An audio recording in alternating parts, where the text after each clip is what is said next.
Welcome back to game on. है बात हो रही है आज के फाइनल की, जो कि है इंडिया और न्यूजीलैंड के बीच, और हम थोड़ा सा फोकस कर रहे हैं इस वक्त न्यूजीलैंड के चांसेस पर कि क्या कर सकते हैं वो डिफरेंटली पिछले बार जब खेले थे दुबई में, और आज अगर उन्हें ये जीतना है तो they probably have to play just level above their game as they have been performing in Pakistan. ज़्यादातर उन्होंने 90% मैचेस पाकिस्तान में अपने खेले हैं आईसीसी चैंपियंस ट्रॉफी के। शुएब, मैं आपको लेकर आता हूँ इसमें इनकी जो बैटिंग की परफॉर्मेंस रही है, अगर हम एक ग्राफिक भी शेयर करेंगे आपके साथ के highest number of hundreds by any team in this champions trophy is New Zealand, जो कि 5 हैं। दूसरे नंबर पे ऑफ कोर्स आपको फिर बाकी टीमें नजर आएंगी। इंडिया को देखें तो वो तीसरे पे है। यस, हमने ये बात डिस्कस की थी कि शायद हाई स्कोरिंग गेम्स नहीं हुए दुबई में, इसलिए शायद 2 हैं।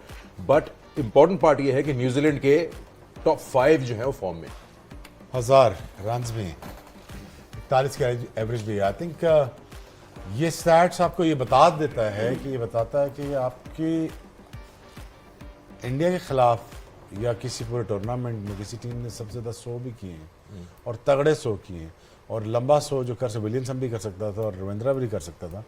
ये वो टीम है जो कर सकती है इंडिया के खिलाफ। I think again just some patience that is required by New Zealand. I think इसमें कोई इतनी मुश्किल नहीं है कि इनके स्पिनर को ना खेला जाए। रविंद्रा आई थिंक उसको गेम उसको स्पिनर्स की भी आती है, फास्ट बॉलर की भी आती है और पावर प्ले भी जानता है, 2 के नीचे आता है। अब देखते हैं ओपनर क्या कॉनवॉय खिलाते हैं नहीं खिलाते। ये it's gonna be very important decision.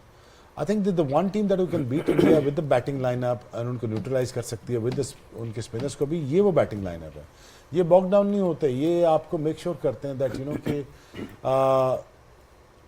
You know again मुझे न्यूजीलैंड का ऐसा, with due all the respect to foreign captains, I think this is the captain that I want.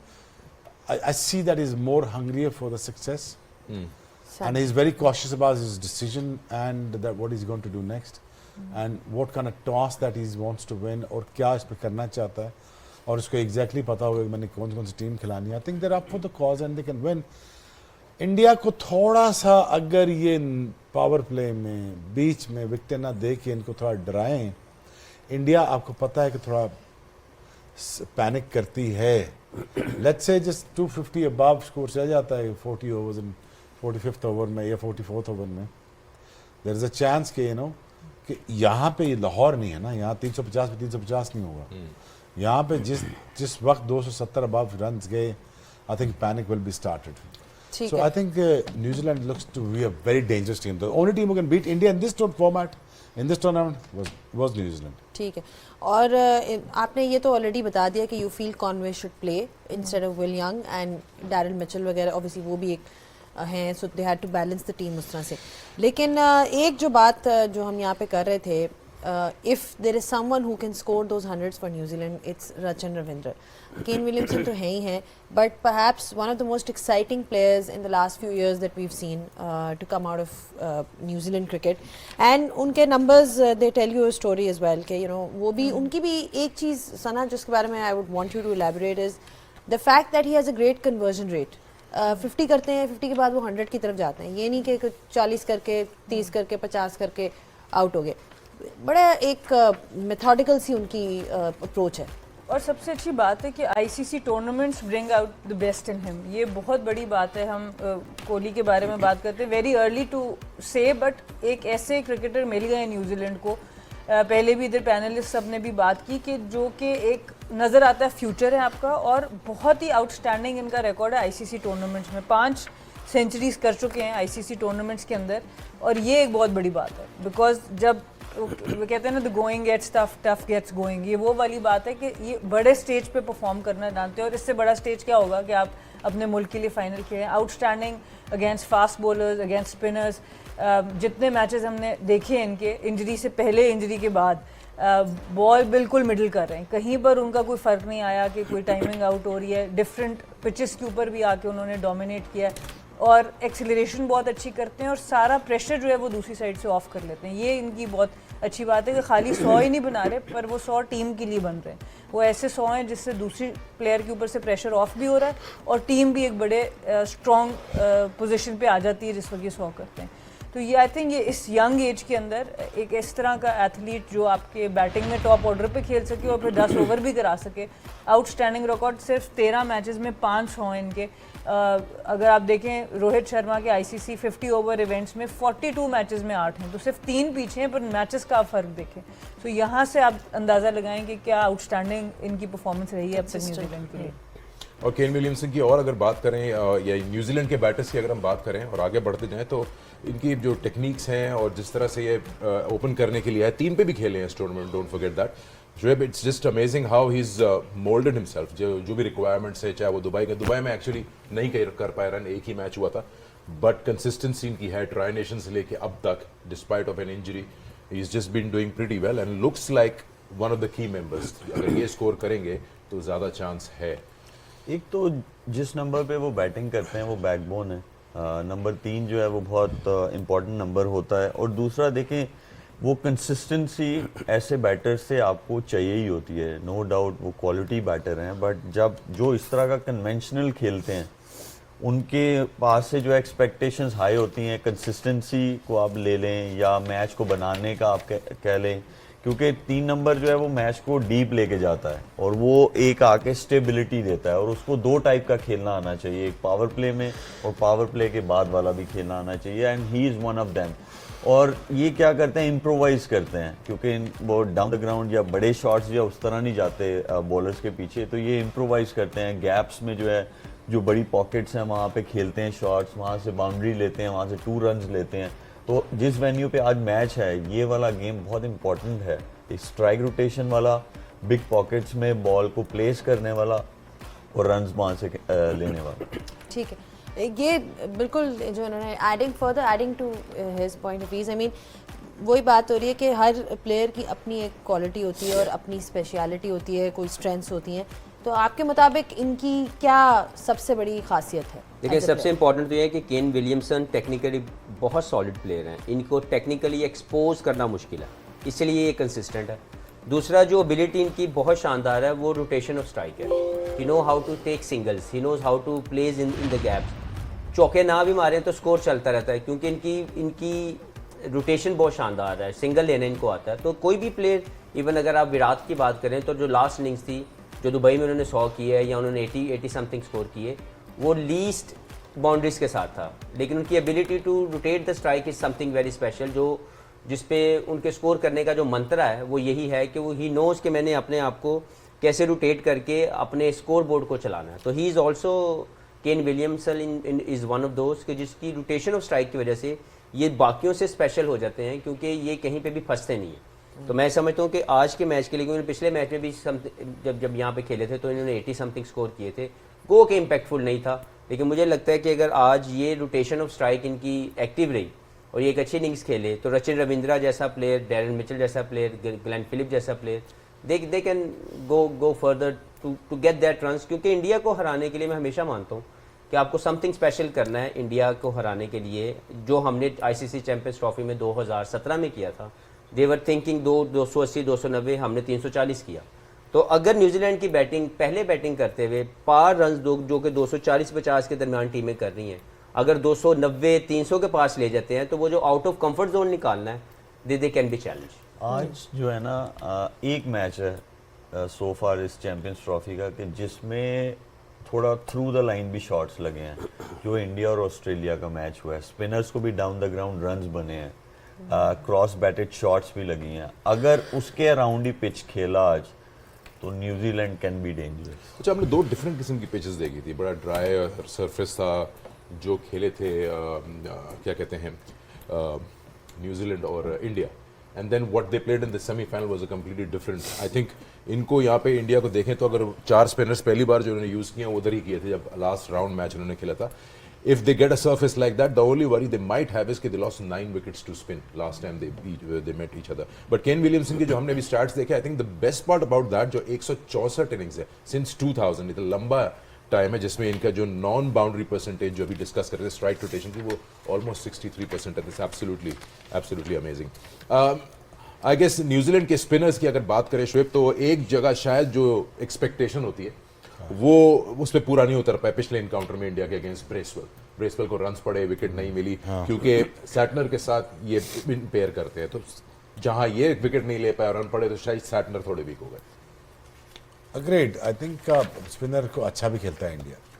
Bracewell का आई थिंक एवरी गेम में आप obviously struggle भी कर सकते हो, लेकिन India is a very good batting line when it comes to spin. लेकिन याद करें जल्दी से कि आई थिंक न्यूजीलैंड खुद मैच हारा है, वो हारा जा तो नहीं सकता था।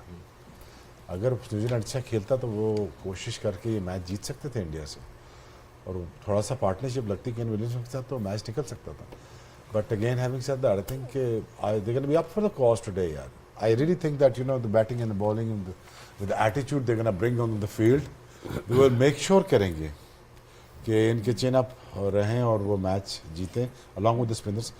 थोड़ा सा ऑफ कलर आप जरूर होते हैं जब आपका दूसरा एंड सिक्योर नहीं होता, but let's see, I think it's gonna be important. ये देखें ना स्टैट्स जरा, और दोनों के पास 4-4 स्पिनर्स है ना, और दोनों के पास बड़ा तगड़ा बैटिंग लाइन है। पक्के स्पिनर तो देखे ना, पक्के स्पिनर तो इंडिया के पास है, पक्के, ठीक। लेकिन पक्के बैट्समैन भी इन्हीं के पास है, जिसे न्यूजीलैंड कहते हैं। एक ही टीम जो उनको पकड़ सकती है, जो रना बॉल भी खेल सकती है, जो उन्होंने पिछले मैच में नहीं किया इंडिया के साथ। रना बॉल खेलते हुए मैच जीत जाते थे, वो ऑलमोस्ट जीते हुए थे मैच, वो तो खुद ही हाथ से निकल गया मैच उनके। Otherwise I think this is the only team that I think really think that you no can win the champions trophy.